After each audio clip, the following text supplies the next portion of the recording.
How's everybody doing out there? This is Duane Fletcher with Fletcher Community Media. Um, some of you may know me by some of the books that I write. I write action novels. This is a really good book. Nibble Necks is about these two Russian hitmen that came to town once and they ended up in jail without the bail. Uh, Here we go. The Arrows, The Battle of Fléché. This is a really good book also. Um, it's about Napoleon Bonaparte's campaign against Russia 200 years ago. In contrast to what's going on in Ukraine, it's kind of like Raiders of the Lost Ark, Raiders of the Lost Ark type book. Um, Really good book. Okay, the Black Hand, the one that's causing all the controversy. The Black Hand. This book is causing the really big book buzz down here in North Florida, basically where I'm at, where there's a lot of people talking about it off and on because like some of the arguments are still ongoing and stuff like that. Uh, I was at a talking to some authors, other authors at an authors roundtable, and not too long ago at one of the library events, and they asked me, well, where you get your information from? I was like, well, it's just like stuff that's in the news and stuff like that, and I was actually giving an example of what I was talking about when I say this person said this and this person said that, and they started arguing back and forth. Well, basically, the example that I gave was the argument between Governor DeSantis and President Biden, where he was just started commenting, saying stuff like, yeah, you can come to Florida and view the storm damage, but don't bring too much security with you because it's going to be problematic and stuff like that. And that's kind of spicy language, considering back then when he said it, they were arguing back and forth about a stolen election and stuff like that. So, um, but some of those arguments are still going on now. It's the vice president arguing with DeSantis. Hopefully, that both will realize that the people will come first. But truth be told, DeSantis has been playing with people's lives down here. That's one of the stuff that I want to talk about right here today. Um, he sent migrants to her house first, and one of the things I want to talk about is that basically, because of the events of the last election in 2020, Florida has suffered in more ways than just the storms.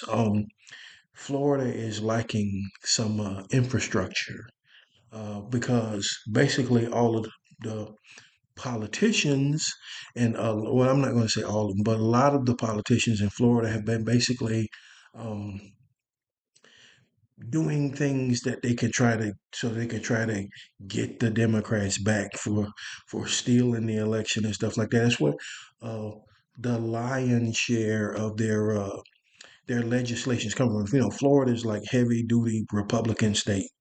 And some parts of it is like South Florida is big time uh, Republicans. There's a lot of people from Cuba and Venezuela and Brazil, and the wealthy people from South America. When they come to Florida, they end up becoming Republicans. Um, but the thing is that the Republicans here in Florida have basically been waging their own private war against the Democrats here because they feel like the Democrats stole the election and all this kind of crap like that. Now, it's been proven in several different states by several different courtrooms that no one stole the election from Trump. Okay. So, first off, that chip needs to be taken off of their shoulder. Okay. First and foremost. Um, It's been proven in several different states, in several different courtrooms, that no one stole an election from Trump. Okay, so please let's stop with that. What's going on? Basically, like I said, they've been out for revenge, and it's coming up in like some of the stuff. Like, for example, Governor DeSantis, he just canceled all of the Black History funding at the different colleges here in Florida. If you want to study Black history, you have to go. to another state to study Black history, and he has replaced it with dun, dun, dun, dun, Russian history. Yeah, he wants Russian history. He took the money out of the Black history stuff, and now he wants everyone to study Russian history. If you don't believe me, look it up for yourself. Okay. All right. So, Governor DeSantis cancels Black history funding. According to PBS, Ron DeSantis defended his administration's decision to block a course on African American studies from the state's public schools. He said teaching Black history is required in Florida schools. Okay. So basically, he canceled Black history as far as like teaching it in school, in high school, and or teaching it at a college. He has canceled the funding for this. It's like a grant under like arts program or something like that. Um, and let's see. Now let's see. Governor DeSantis writes new bill for Russian history to be taught. Okay, so history, communism, history courses. Ron DeSantis has signed off on SB 1264. SB 1264. That's the new bill that is going to say they want to teach the history of communism instead. Now, for those of you that's not familiar uh, with Mr. DeSantis, excuse me, Governor DeSantis's constituents, but his constituents here are a lot of Russian people. Matter of fact, uh, the city of Miami just sold a whole entire town to the Russians. It's called Sunny Isles, Florida. So they have their own city here now in Florida. It's called Sunny Isles, Florida. But the reason why he's doing this is like out of spite. It's like he's trying to see how much damage he can do before he has to leave office and stuff like that. Now, of course, there's people out there that want to replace him. They're trying to get Charlie Crist to run again. Somebody talking about the owners of Morgan and Morgan law firm were going to run against DeSantis or run for governor. There's a lot of people that want to run against him because of stuff like this he's doing. He told the Chinese they can't buy property in Florida no more. He told the Mexican truck drivers they can't drive through Florida. He told it's just been like alienating different people, like the people pro-Palestine movements. He said that they can't have any rallies or they will be expelled from school and they had to swear allegiance to Israel. And it's like a bunch of ridiculous stuff because, this is America. You don't have to, swear allegiance to Israel or something. You could swear allegiance to a ham sandwich, in America. You can believe what you want to believe. It's freedom of religion, uh, freedom of uh, freedom of speech. We have freedom like that here. Um, and so basically, instead of worrying about infrastructure, they've been coming up with this uh, Republican revenge legislation to get the Florida Democrats back for stealing the election, which was never stolen. Okay. Okay. So I have some things that I want to point out because I see these news stories about the flooding in different areas of the state and stuff like that, flooding. So, the first thing I want to bring up is that someone needs to write a law saying that if you own a house on the coast, whether it's Fernandina, St. Augustine, the coast of the coastline in Miami, the coastline of Fort Myers, Fort Lauderdale, the coast of Tampa, St. Petersburg. If you own a home on the coast of the Florida Peninsula, the law should be that the home should have to be anywhere from 4 feet to 8 feet above sea level.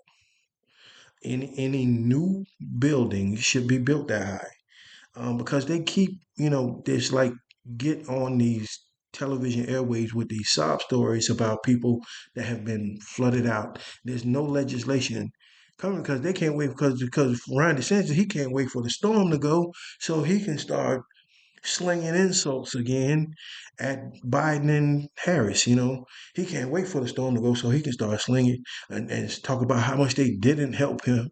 And instead of trying to write some legislation to, let's say, help the communities, coastal communities of Florida, learn from their mistakes, and instead of having all of this flooding again and again. So that's one thing, one law that I think needs to be written. Okay, I've talked about other laws that I think that needs to be written before. I talked about the surveillance things that they have on the telephone poles and all of that ridiculous stuff that they bought up. Um, but that's one good example because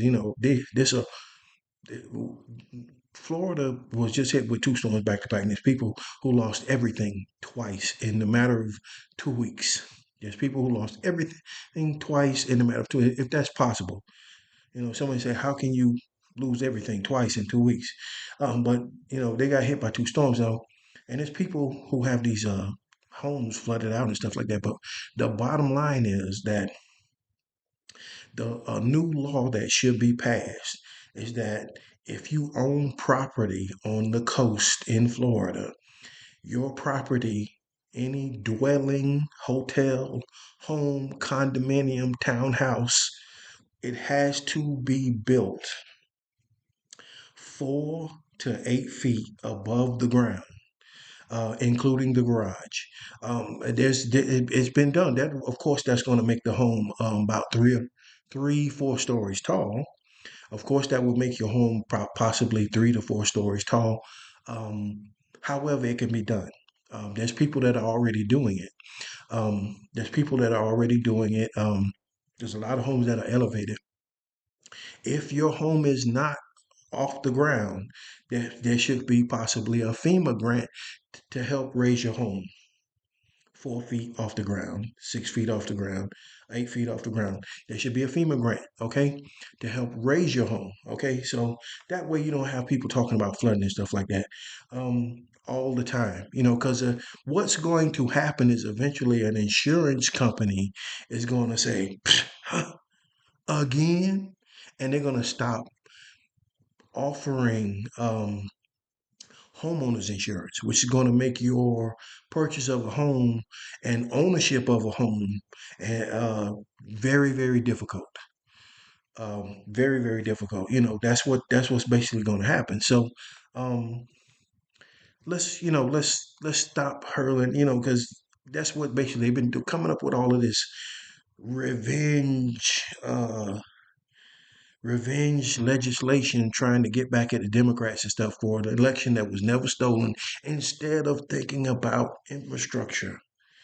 So instead of arguing with Miss Harris about Vice President Harris about whether or not she's sincere about helping you after the storm, you need to get your pen and write some legislation to help your constituents or whoever that owns a home. So anywhere near some flooding and stuff like this, tons of Florida is basically one big swamp.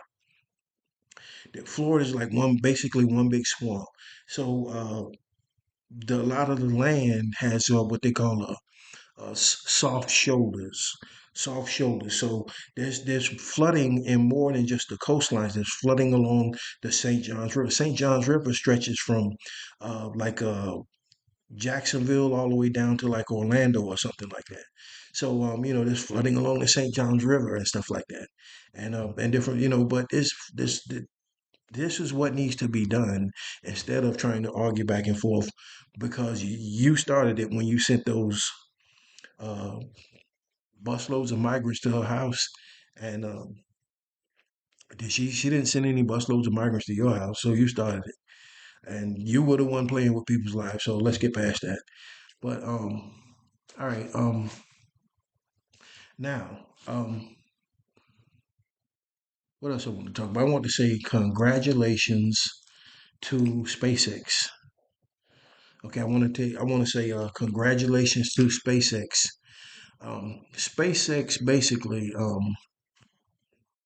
SpaceX basically, is doing it right now. I don't know if y'all seen this, but this is just taking over the airways. Basically, where Elon Musk's new rocket has basically landed in a pair of what he calls chopsticks. So now it doesn't land on the ground. They can catch it in midair and they can hold the rocket there. Then they lower it down to the ground with like an elevator and stuff like that. So he can put that thing like on a, a aircraft carrier, and it'll catch the rockets when it comes back down, and then lower it to the ground. But I want to say congratulations to SpaceX, and there's some video clips coming out. Let's see.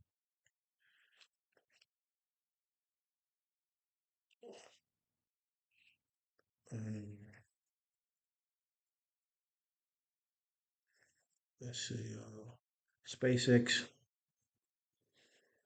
Elon Musk is like all over the news right now because of his new landing system that he has for his rockets, where it can catch the rocket in midair. And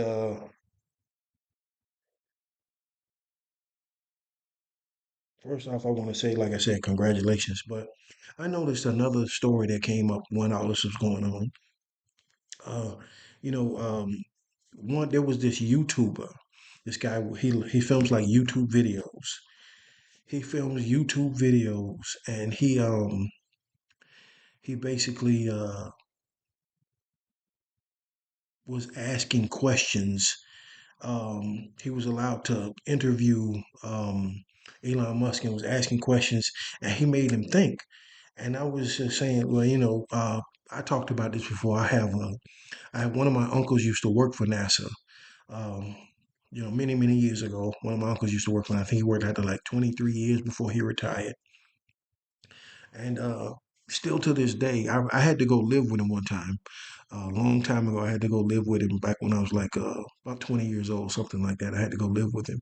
And the thing was that I still to this day come up with different ideas. Maybe I'm just on that wavelength or something like that. Different ideas that can that different ideas that can help like the aerospace industry and stuff like that. Um, So I'm going to start putting this stuff on here, just to put it on the podcast. But I'm pretty sure maybe Mr. Musk might have already thought about this because I'm pretty sure it has to be like a 800-pound gorilla in the room that eventually this finished product. Let's see, Harrier jump jet. I don't know if you ever heard of this thing, but this is a plane. Formerly referred to as the Harrier jump jet, is a family of jet-powered attack aircraft capable of vertical, short takeoff and landing operations. Okay, so the Harrier jump jet basically, it doesn't need a runway. Okay, doesn't need a runway. It can just jump straight. It can fly straight up in the air and then take off. And then it can hover like a helicopter too and stuff like that. And the finished product, I believe, once everything is done, should look something like a Harrier jump jet. Now, a lot of times, I put some of my inventions and new ideas in some of my books and stuff like that. I put them in some of my books. So I got one that I haven't written yet, but I'm gonna dump a bunch of this stuff in there because that's what the book is about. It's going to be about fighter jet competition. I don't know if y'all know what you don't just build a fighter jet and sell it to a military. There are fighter jet competitions where you have to do well in the fighter jet competition for a certain military to purchase your weapon system. Um, I'm going to put some of the ideas I have, but one of the things I want to say to Mr. Musk that if he gets a chance to, this was the Harry jump jet. I think it was invented by the British, what they call the RAF, Royal Air Force, British RAF. They were the ones that first invented the Harrier jump jet like a long time ago. I think it's a BAE, which is like a British military contractor. But the finished product hopefully will look something like this. Well, basically, it is it this it'll be a ship. Let's say for example, um, there is a 3,500 mile an hour escape velocity that has to be achieved for you to leave the Earth's atmosphere. But if let's say if you put eight engines like this instead of this one engine that's on this plane that can be I think it's vented, where they can vent it up or and make the air shoot down or something like that. It's one engine on the plane where basically the jet wash goes out the back to propel the plane, and then it can also be vented and curved to point down. The exhaust from it can also be vented and curved, where it once it pushes down from the center of the plane, sends it up into the air and stuff like that, and it can fly or can hover like a helicopter. It doesn't need a runway, and hopefully the finished product, maybe like 20 years from now, will look something like that. And it'll, instead of just one long tube that pushes this one little capsule into the air, maybe it'll start to look more like a conventional, modern air travel. So it is what it is, but it's just as odd.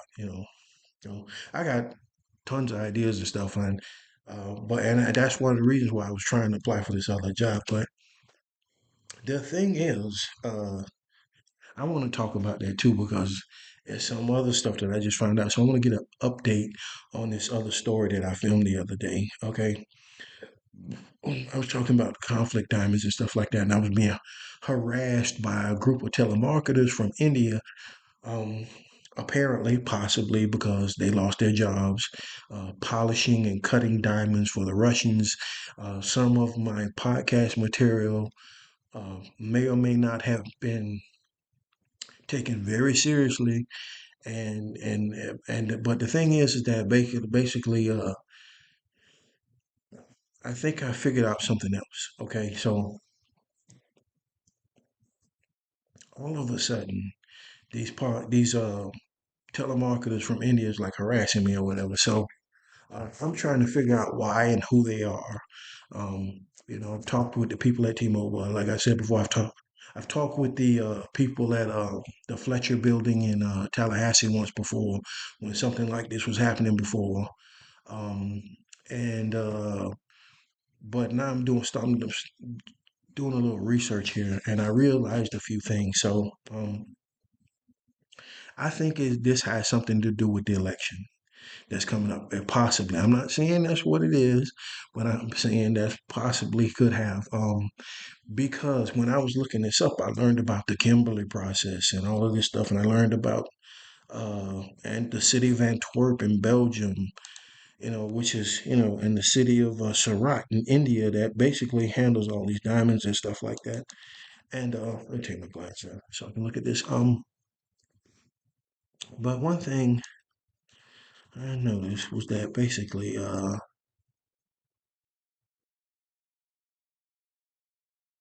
this is what's possibly going on. Um, all the Russians can really do with these diamonds now is purchase like a human resource. They can purchase a human resource with it. That's all they can really do. They say, hey, here you go. Here, take this and go tell this lie for me. Hey, here you go. Take this and go commit an act of violence. And hey, here you go. Take this and do some gremlin stuff or some gremlin activities. Or in the worst case scenario, what just happened in Africa, they bribed the Africans with their own diamonds, which they didn't know how to mine. And NATO, France, and America were kicked out of Mali, Burkina Faso, Chad, and Niger. And I think Sierra Leone is supposed to be next. I have a sneaky suspicion that Sierra Leone is next. Okay, so that being said, but when I was looking some of this stuff up, because number one, it's like let's see,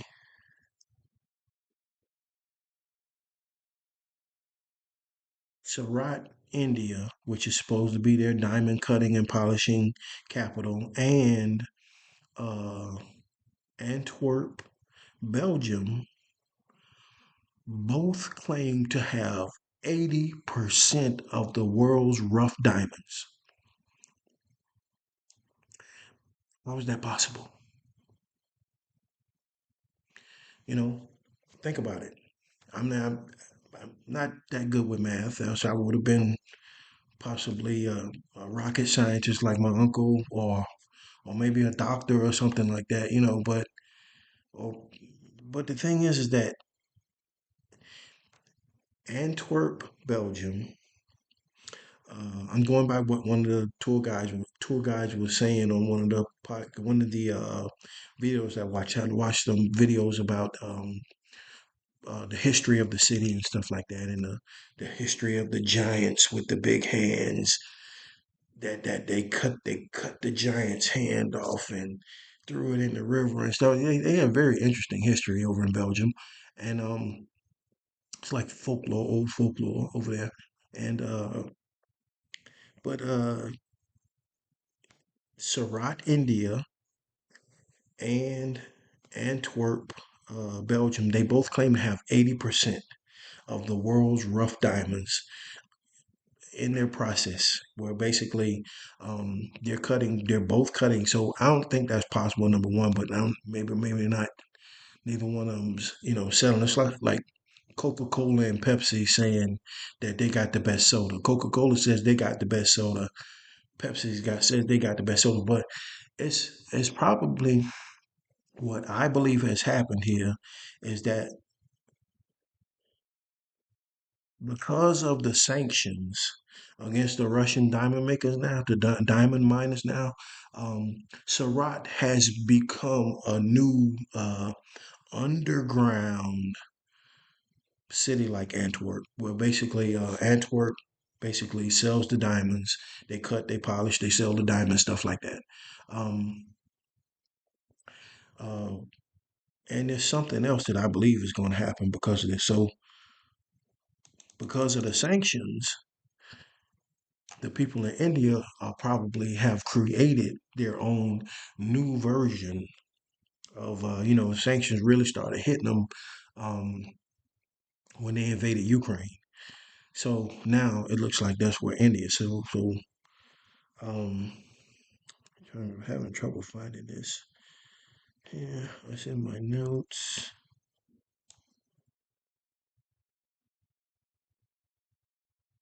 Yeah, but they both claim to have 80% of this market, and of course, that's impossible. Um, Now, what should have happened is that India should have followed NATO's lead and began to confiscate. India should have followed what the sanctions that NATO put in place and began, and went underground, possibly, and began to confiscate some of these shipments of the illegal diamonds and stuff like that. Instead, they went clear off to Russia's side of the issue, and they even began to speak at the NATO meetings about it and stuff like on Russia's behalf and stuff like that. So it appears to me that when I was also learning about this Kimberley process, the Kimberley process to make sure that none of these diamonds, rough or uncut or whatever, cut, polished, rough, whatever kind of diamond is, the Kimberley process ensures that it's not being used in an illegal war or a genocide, basically. Now, there's an American version of this. The American version of this. There's an American version of this Kimberley process. Um, and guess who holds it? Guess who holds this American version of the Kimberley process? Um, it's the United States Census Bureau. Basically, they have authority to author uh, legitimate certificate of authenticity for different diamonds and stuff like that. And but it's the Census Bureau.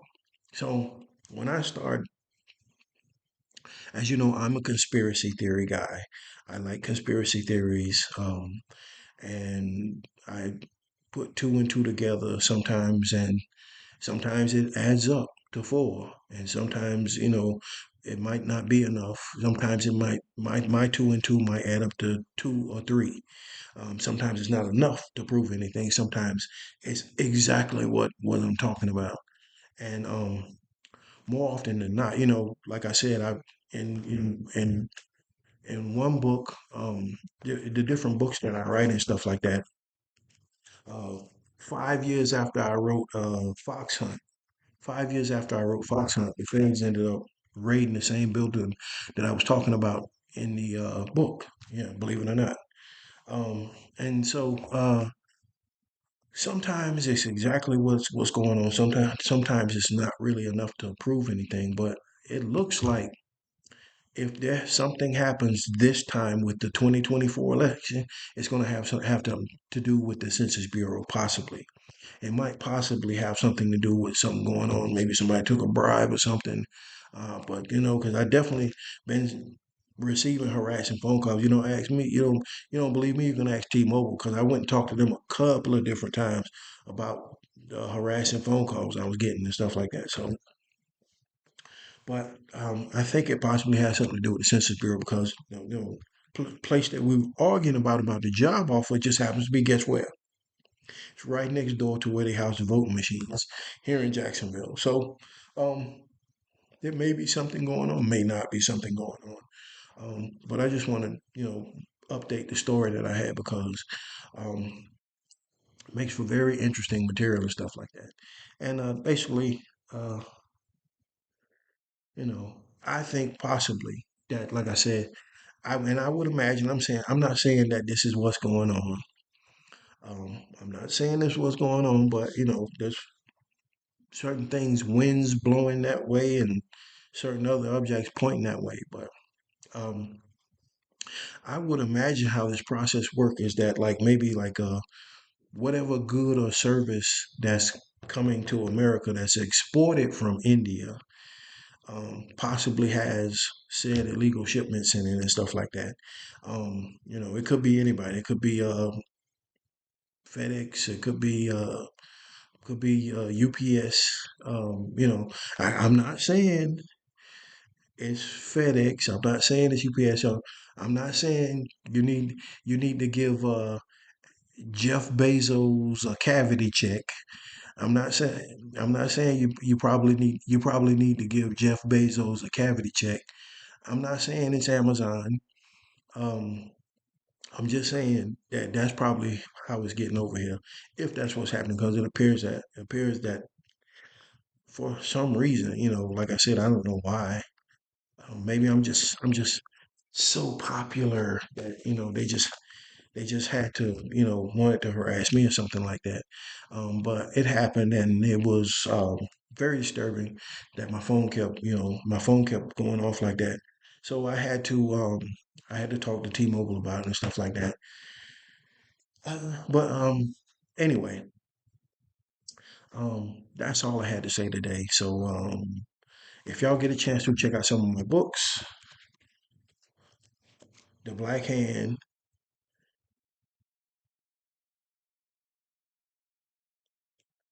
and there's a part two to this out. Okay, part two, and a part three coming out. Black Hand part two is called The Child in the Storm, and there's a part three coming out. This one's about a tennis pro that basically doubles as an assassin for the KGB, and I'm trying to stop him from going after the president. And this one right here, this is a really good book right here. It's really good action novel. Um, the Battle of Fléché. This one talks about this is a battlefield book talks about Napoleon Bonaparte's campaign against Russia about 200 years ago. Um, in contrast to what's going on today in Ukraine. Um, it's a really good book. Let's see, The Nibbleniks. The Nibbleniks. All right, so the Nibbleniks. This one's about two Russian hitmen that came to Jacksonville, and they were twins, and they were fooling everybody because they were twins. Is that him over there? No, is that him over there? How is he doing that? He's in. two places at one. They were fooling the police for, and it only lasted a couple of months, and the cops finally arrested them. So now they're in jail without the bail. So all the books can be found on blurb.com, BLURB, blurb.com, under author name Duane Fletcher. Author name Duane Fletcher, DUANEFLETCHER. Also, if you get a chance to check me out on X, formerly known as Twitter, under at Issues by FCM. Issues by FCM on Twitter. What formerly now it's called X now. Okay, so that's all I had to say today. If y'all get a chance to check out some of my books, remember there's free previews until I get like a book deal because I have to unlock the website to let the publishers and the agents read it. So there's free previews of all the books on there. And I got some really good stuff. I'm coming up with a Black Hand Part 3 next. I'll reveal the name of it maybe on one of the future podcasts, maybe in like next month or so. But if you get a chance to check out my books, thank you. That's it.